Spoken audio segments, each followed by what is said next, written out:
NEET exam എഴുതാൻ പോകുന്ന കുട്ടികൾ പ്രത്യേകിച്ച് ശ്രദ്ധിക്കേണ്ട കാര്യങ്ങൾ വളരെ പെട്ടെന്ന് പറഞ്ഞു തീർക്കാനാണ് ഈ വീഡിയോ കൊണ്ട് ഉദ്ദേശിക്കുന്നത്. അതിലിപ്പോൾ ആദ്യം ശ്രദ്ധിക്കേണ്ട കാര്യം, നിങ്ങൾ ഈ നീറ്റിൻ്റെ എക്സാമിന് കൊണ്ടുപോവേണ്ട കാര്യങ്ങൾ, എക്സാം ഹോളിൽ കൊണ്ടുപോവേണ്ട കാര്യങ്ങൾ എന്തൊക്കെയാണെന്ന് ചോദിച്ചാൽ, ഒന്ന് നിങ്ങളുടെ admit card. Admit card colour ആവുന്നതാണ് പ്രിഫറബിൾ. അപ്പോൾ ചോദിക്കും ബ്ലാക്ക് ആൻഡ് വൈറ്റ് എടുത്താൽ പോരെ? ബെറ്റർ, പ്രിഫറബിൾ കളറാണ്. അത് തന്നെ ചൂസ് ചെയ്യുകയാണെങ്കിൽ നിങ്ങൾക്കൊരു ടെൻഷൻ ഇല്ലാണ്ട് പോവാം. അതിൽ നിങ്ങൾ എന്തൊക്കെ പേസ്റ്റ് ചെയ്തിട്ടുണ്ടാവണം? ഒരു പാസ്പോർട്ട് സൈസ് ഫോട്ടോ അതിൻ്റെ ഫസ്റ്റ് പേജിൽ പേസ്റ്റ് ചെയ്തിട്ടുണ്ടാവണം. അതിൻ്റെ റൈറ്റ് സൈഡിൽ, ആ ഫോട്ടോയുടെ റൈറ്റ് സൈഡിലെ കോളത്തിൽ നിങ്ങളുടെ തമ്പ് ഇംപ്രഷൻ ചെയ്തിട്ടുണ്ടാവണം. അടുത്ത പേജിൽ നിങ്ങളുടെ പോസ്റ്റ് കാർഡ് സൈസ് ഫോട്ടോ ഉണ്ടാവണം. അപ്പോൾ അഡ്മിറ്റ് കാർഡ് എന്ന് പറയുന്നത് ഏകദേശം 3 പേജാണ്. ഒന്നാമത്തെ പേജിൽ നിങ്ങളുടെ passport size photo, thumb impression. രണ്ടാമത്തെ പേജിൽ പോസ്റ്റ് കാർഡ് സൈസ് ഫോട്ടോ. അതേപോലെ ഒന്നാമത്തെ പേജിൽ സെൽഫ് ഡിക്ലറേഷൻ ഫില്ല് ചെയ്യേണ്ടതുണ്ട്, കുട്ടിയുടെ പേര്, സ്ഥലം. ഓക്കെ, ഇനി അതിലൊരു സൈൻ പോലും നിങ്ങൾ ഇടേണ്ടതില്ല. സൈൻ ഇടേണ്ടത് ഇൻവിജിലേറ്ററിന്റെ പ്രസൻസിലാണ്. ഇത് ഇടരുത്. ഞാൻ മുമ്പ് വീഡിയോയിൽ ഇതിന്റെ ഡീറ്റെയിൽ പറഞ്ഞതാണ്, ഞാൻ ജസ്റ്റ് ഒന്ന് ഓർമ്മിപ്പിച്ചു എന്ന് മാത്രം. ആ വീഡിയോ നിങ്ങൾക്ക് വേണമെങ്കിൽ ശ്രദ്ധിക്കാവുന്നതാണ്. ഓക്കെ, ഇനി എന്ത് കൊണ്ടുപോകാം? നിങ്ങൾക്ക് ഒരു ട്രാൻസ്പെറന്റ് വാട്ടർ ബോട്ടിൽ കൊണ്ടുപോകാം. ഓക്കെ, അത് ഞാൻ പറഞ്ഞിരുന്നു. ഒരു അഡീഷണൽ പാസ്പോർട്ട് സൈസ് ഫോട്ടോ നിങ്ങളുടെ അറ്റൻഡൻസ് ഷീറ്റിൽ ഒട്ടിക്കാൻ വേണ്ടി കൊണ്ടുപോകണം. പിന്നെ ഒരു വാലിഡ് ID പ്രൂഫ് ഉണ്ടാവണം, പ്രിഫറബിളി ആധാറാണ് ബെറ്റർ. ആധാർ കാർഡ് ഇല്ല എങ്കിൽ നിങ്ങൾക്ക് ഡ്രൈവിംഗ് ലൈസൻസ്, പാൻ കാർഡ് പോലുള്ള സാധനങ്ങൾ ഉപയോഗിക്കാം. അപ്പോൾ ഇത്രയും സാധനങ്ങൾ നിങ്ങൾക്ക് എക്സാം ഹോളിൽ കൊണ്ടുപോകാം. അപ്പോൾ ഓർക്കുക, admit card, water bottle, additional photo, valid ID. Okay, ഇത് ഞാൻ ഓൾറെഡി മുമ്പത്തെ വീഡിയോയിൽ പറഞ്ഞിരുന്നു, അത് മറക്കരുത്. ഇനി ഡ്രസ് കോഡാണ്.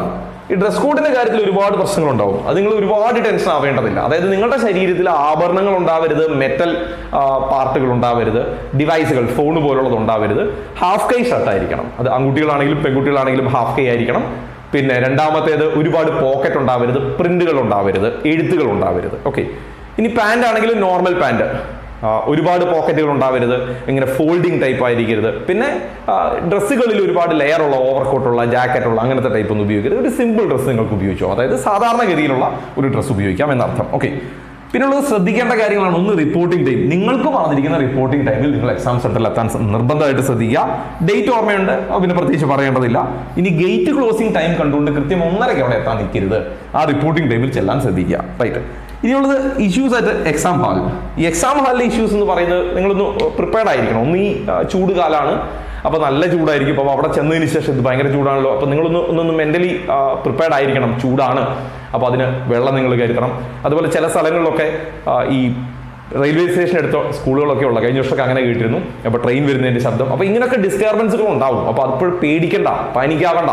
അപ്പോൾ നിങ്ങളിത് കൂളായിരുന്ന് എക്സാം എഴുതാൻ ശ്രദ്ധിക്കുക. അപ്പോൾ അങ്ങനത്തെ ചെറിയ ചെറിയ ഇഷ്യൂസ് ഉണ്ടാവും. അപ്പോൾ അത് നിങ്ങൾ ഓൾറെഡി മെന്റലി പ്രിപ്പയർഡ് ആയിരിക്കണം. ഒരു ഭയങ്കര ഫിറ്റ് അല്ലെങ്കിൽ കംഫർട്ട് സോണിലായിരിക്കില്ല നിങ്ങളുടെ എക്സാം. ഒന്നൊന്നും മനസ്സിൽ ഉറപ്പിച്ചു പോയാൽ ഒരു പരിധി വരെയുള്ള പ്രശ്നങ്ങൾ ഒഴിവാക്കാം. ഓക്കെ, ഇനിയുള്ളത് എക്സാം പാറ്റേൺ ആണ്. എക്സാം പാറ്റേൺ ഓൾറെഡി നമ്മൾ മുമ്പ് പറഞ്ഞിരുന്നു. 4 subject, physics, chemistry, botany, zoology, അങ്ങനെ 4 സബ്ജക്റ്റുകളിൽ 45 ക്വസ്റ്റ്യൻ ആണ് നിങ്ങൾ അറ്റൻഡ് ചെയ്യേണ്ടത്. 50 ക്വസ്റ്റ്യൻ കിട്ടും. സെക്ഷൻ എയിൽ 35 ക്വസ്റ്റ്യൻ ഉണ്ട്, സെക്ഷൻ ബിയിൽ 15 ക്വസ്റ്റ്യൻ ഉണ്ട്. സെക്ഷൻ എയിൽ 35 ചെയ്യണം. സെക്ഷൻ ബിയിൽ 15ൽ 10 എണ്ണം ചെയ്താൽ മതി. നിങ്ങൾ എത്ര എണ്ണം ചെയ്താലും ആദ്യത്തെ 10 വാല്യൂ ചെയ്യുക. നിങ്ങൾ 15 ചെയ്താലും ആദ്യത്തെ 10 വാല്യൂ ചെയ്യുക. അത് കറക്റ്റ് ആണോ റോങ് ആണോ എന്നുള്ളത് പിന്നീടുള്ള കേസ്.